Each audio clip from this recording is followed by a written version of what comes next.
In this module, we shall look at the risk difference and the risk ratio. So this is essentially a comparison of two proportions. You have seen how it is possible to compare two proportions using either a normality test based on asymptotic theory or an exact test such as Fisher's exact test. You have seen this in your undergraduate classes in statistics as well as in the papers on inference in the postgraduate classes. Here we shall look at the same thing but from a slightly different perspective. Now, many of these tests have developed independently in the context of epidemiology. So our position in this module is that we have a 2x2 table. A 2x2 table is one of the basic units of measurement in epidemiology.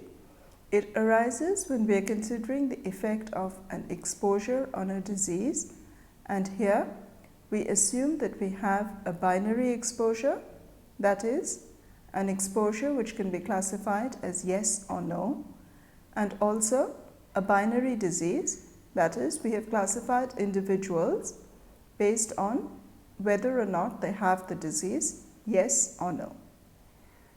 So, for example, we can look at smoking and lung cancer.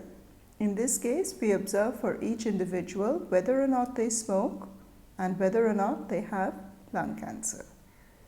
So, being given this 2x2 table, we wish to make a statement about the association between exposure and disease.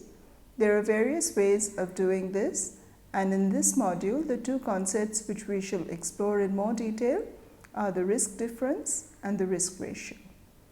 For the sake of comparison, we shall also look at another very popular measure of association called the odds ratio, and finally, we shall also look at a measure called the number needed to treat, which is commonly derived from the risk difference and risk ratio and is of value to epidemiologists.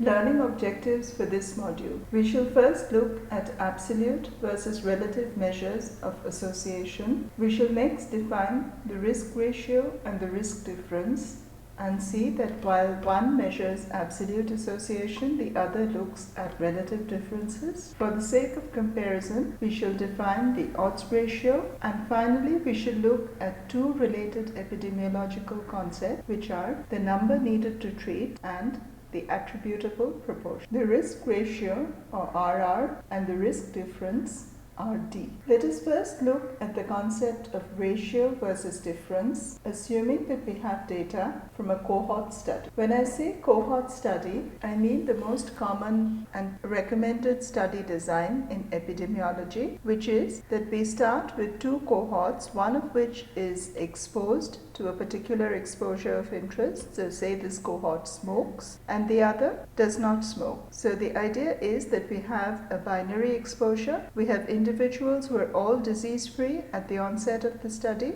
and we're going to follow them up over time to see how many of them develop the disease of interest. So from the perspective of a statistician, we have an exposure which is binary, that is, can be classified as yes or no, and we have an outcome which is also binary, that is, we can classify individuals as whether or not they develop the disease of interest or not. So this is the simplest starting point in epidemiology. Being given this disease, there are two ways to compare the measures of association. So the first would be to form a ratio. That is, we look at the percentage of people or the proportion of people who develop the disease in either of the groups, and we form the ratio of this to compare the relative disease occurrence in the two groups. Alternatively, we could look at the difference. That is, we find the proportions which develop the disease in the two groups, and instead of dividing the proportions one by the other, we look at the difference of the two proportions. Now, the two measures will convey different information and are used for different purposes,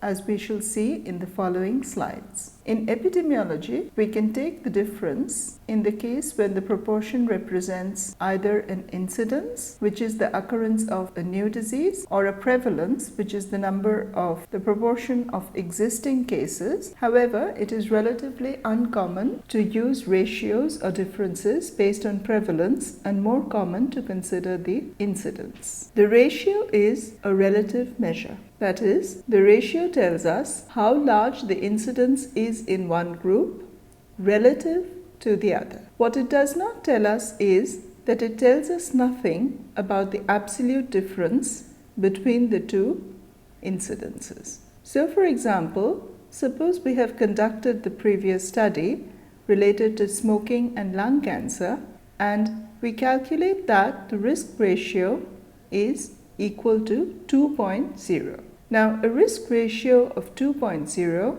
could be obtained by a cumulative incidence of 4% versus 2%, or it could be 20% versus 10%, or 80% versus 40%.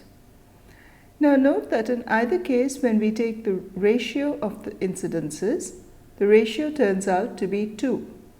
However, if we take the absolute differences, in the first case, the absolute difference is only 2%. In the second case, the absolute difference is 10%. And in the third case, the absolute difference is 40%. So, although we get the same information about the ratios, we do not get any information about the differences, and it is up to us to decide whether it is more important to look at the ratio or the differences in this situation. The difference is an absolute measure. That is, the risk difference is an absolute measure because it conveys how much one group differs from the other in the scale of 0 to 100%. I mentioned the concept of a 2x2 table in my introduction. So let us assume that we have a 2x2 table.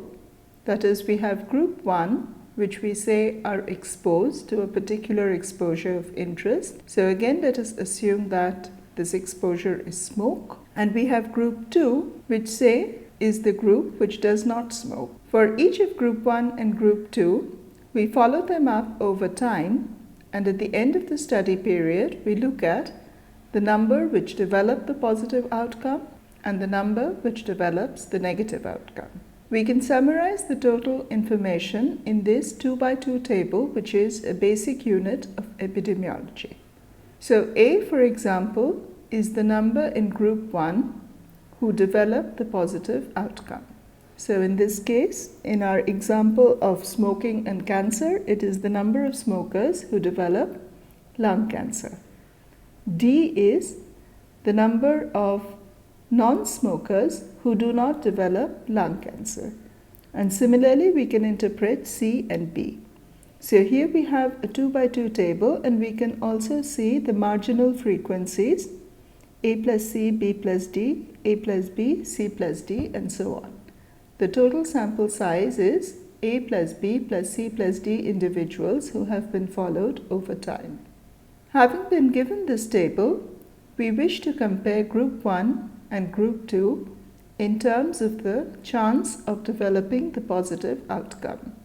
So again, if we go back to our example of smoking and lung cancer, we would want to see if the incidence of lung cancer is different for smokers and for non-smokers. The title of this slide is Relative Risk, Risk Difference, and Odds Ratio. And these are just 3 of the measures which we can do to find exactly this. The relative risk for the preceding table would be given by RR equal to A by A plus B by C by C plus D. So A by A plus B is the proportion of people who experience the event in group 1. C by C plus D is the corresponding proportion in group 2, and A by A plus B divided by C plus D is the corresponding ratio which we call the risk ratio. Now when we compute such a quantity in statistics, we would always want to test for its significance, and for this purpose, we need to find the standard error. It turns out that instead of finding the standard error of the RR, it is easier to find the standard error of the log RR, and you can see from the definition of the RR, taking logs would reduce it to the sum and difference of 4 functions. So log of RR is log of A minus log of A plus B plus log of C minus log of C plus D. And we can use the delta method to find the standard error of log RR, which is given by square root over 1 over A plus 1 over C minus 1 over A plus B minus 1 over C plus D. Now note that because we have assumed that group 1 and group 2 are independent, the proportions A by A plus B and C by C plus D are also independent, and hence there is no covariance term. Thus, when we implement the delta method, we just need to implement the univariate and not the multivariate form of the delta method. We can use RR divided by the standard error of RR to test the hypothesis of whether or not RR is equal to 1. Equivalently, we can use log RR divided by the standard error of log RR to test the equivalent hypothesis of whether or not the log RR is equal to 0. So RR equal to 1, as you can see, would tell us that the proportions are identical in the two groups, or there is no association between exposure and disease. Now, if we reject this null hypothesis, we would like to quantify the extent of association, and we can do this by finding the 95% confidence interval for the RR, which we can do on the log scale and then exponentiate back to find it on the RR scale. So the 95% confidence interval for the RR is given by exponential of log RR minus 1.96 into SE log of RR to exponential log RR plus 1.96 into standard error of ln RR, where RR and the standard error of log RR are as given in the previous two lines. The risk difference in this case is given by RD equal to A by A plus B minus C by C plus D.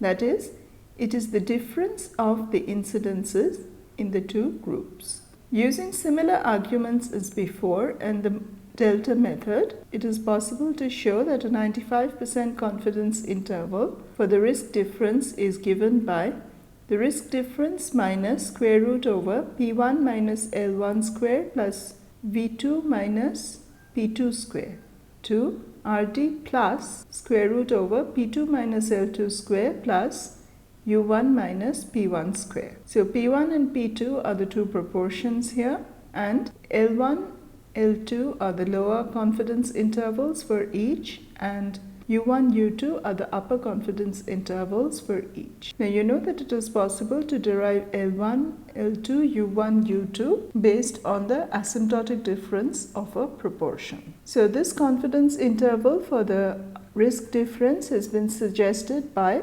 Armitage et al. A different standard error proposed by Deeks and Higgins is of the form standard error of RD equal to square root of AB by A plus B cubed plus CD by C plus D cubed. This standard error is popularly used in meta-analysis. For the sake of comparison, another very common measure used in such tables is the odds ratio.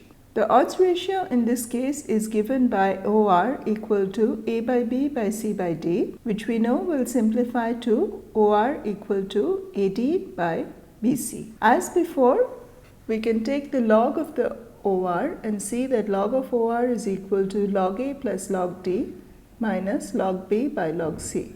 Using the delta method, it is possible to show that the standard error of log OR is given by the symmetric form, which is square root over 1 over A plus 1 over B plus 1 over C plus 1 over D. As before, we can use the OR divided by the standard error of the OR to test the hypothesis H0 OR equal to 1, that is, there is no association between exposure and outcomes. Equivalently, we can use the log OR divided by the standard error of log OR to test the hypothesis of the log OR is equal to 0. If we reject the hypothesis, then we want to construct a confidence interval for the OR, and as before, the 95% confidence interval is given by exponential log OR minus 1.96 into standard error log OR to exponential log OR plus 1.96 standard error log OR, where the standard error of log OR is square root over 1 over A plus 1 over B plus 1 over C plus 1 over D as given in the previous line on the slide. A couple of notes. One, as you have seen in any exercise on the frequency chi-square, that there are problems to the standard asymptotic assumptions in cases when we have 0 or near 0 values in any of the cells. So in the case where we have 0 values or near 0 values, a common practice recommended by Deeks and Higgins is to add 0.5 to all the cells A, B, C and D. Such tables often arise in meta-analysis, that is, studies where we have a large number of studies of the same disease association and we wish to combine them to get one summary measure of association. In such studies, usually any study where A equal to C equal to 0 or B equal to D equal to 0, these are excluded from the meta-analysis. For more, you are reference to Higgins and Green. A number of references for further details on the use of the risk difference, risk ratio, meta-analysis and so on. The first is the book on practical statistics for medical research by Chapman and Hall by Altman. The second is to the very common book, very popular book by Armitage in 2002, Statistical Methods in Medical Research. The reference for Deeks and Higgins is to their JPT paper in 2010, Statistical Algorithms. You can also look at the book on proportions and their differences by Newcomb et al. And finally, for a good review of the use of these in biostatistics and epidemiology, you can refer to the textbook by Pagano and Gavro. Let us next move on to an illustration of the uses of relative risks, odds ratio, risk difference, and the number needed to treat, which is a related epidemiologic concept, using a review paper by Tripepi et al., which appeared in Kidney International in 2007. So one of the motivating examples which has been presented in this paper is the 2x2 table, which looks at two groups. One group which was randomly allocated to a drug called Rampiril and is given in the first row of the table, and the second is a comparison group which is randomly allocated to placebo. Both groups were followed over time, and in the first group there were 4,645 subjects, in the second there were 4,652. They were followed over time, and it was found that in the first group 651 developed cardiovascular events, while the remaining 3,994 did not develop any cardiovascular events at the conclusion of the study. In the second group, 826 developed cardiovascular events and 3,826 did not develop any such events. If we calculate the corresponding proportions, we can see that the proportion of patients with CV events in the Rampiril group turns out to be 0.14 or 14%, and the proportion of patients with CV events in the placebo group is 0.18. The risk ratio is thus 0.14 by 0.18 equal to 0.78, suggesting that Rampiril is protective against cardiovascular events. To see if this difference is statistically significant, we can find the standard error and conduct the tests of hypothesis indicated in the previous slide. Now note that this table arose from a cohort study. So once more, interpretation of the risk ratio. Firstly, it suggests that patients treated with Ramperil had a lower risk than untreated patients, as the risk ratio is less than 1. The drug induced a 22% decrease in the risk of CV events. So risk ratio of 0.78 implies a decrease of 1 minus 0.78, which is 0.22 or 22%. If we calculate the 95% confidence interval, it is possible to show that this is given by 0.7 to 0.86. Another common class of studies which is somewhat logistically simpler than a cohort study is the case control study. So here we are looking at cases which are people who have AV fistula thrombosis, and controls, which is people who do not have AV fistula thrombosis. That is, we have selected a group who are diseased and a group who are non-diseased, and we are looking back in time to see how many of the diseased group had the exposure, which in this case is thrombophilia, and how many did not. Now, if you look at the panel on the left of this slide, we see that the odds ratio is given by AD by BC, which is 59 by 48 by 122 by 190, which turns out to be 1.91. The risk ratio correspondingly is given by 59 by 181 divided by 48 by 238, which turns out to be 1.65. Now let us suppose that we conducted the same study except that we increase the number of controls. So instead of 122 and 190 controls in the two exposure groups, we instead had double the number, which is 244 and 380. So in this case, the odds ratio is now 59 by 48 by 244 by 380, and it turns out that the odds ratio is unaffected by this multiplication and remains at 1.91. The risk ratio, however, is now 59 by 303 by 48 by 428, which is equal to 1.77. So this means that the risk ratio is not an acceptable measure to use in case control studies, and the reason is that we do not know the denominator of the risk ratio. That is, we do not know the size of the target group from which these cases and controls were derived. In the absence of this additional information, we cannot calculate the risk ratio, and thus, whenever we have a case control study, it is necessary to use the odds ratio. The risk ratio and the risk difference cannot be obtained and hence cannot be used. Absolute differences. Absolute differences, the risk ratio we have seen before is considered an absolute difference. It is also sometimes referred to as the absolute risk reduction. It is the difference between the incidence proportion of a disease or event in the control group and the corresponding incidence proportion in the treated group.